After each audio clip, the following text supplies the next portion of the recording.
बल्तिस्तान वगैरह।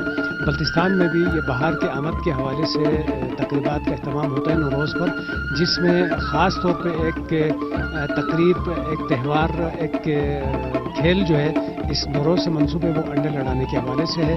और इसमें छोटे बड़े और नौजवान जमा होकर अंडे लड़ाते हैं और अंडे का मुकाबला इस सेंस में भी होता है, अंडे वो आगे उसका रेस भी होता है अंडे का।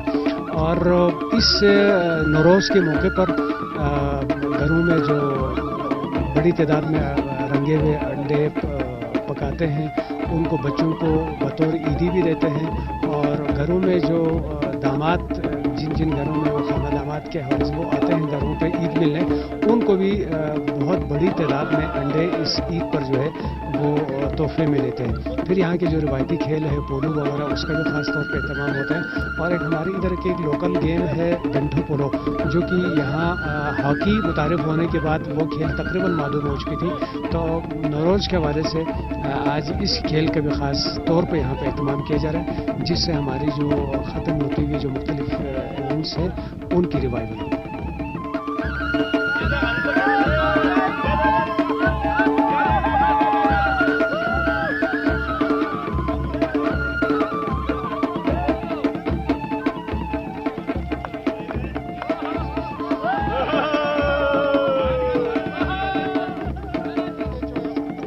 Ya, ya. Ya, ya, ya, ya, ya, ya. Oh!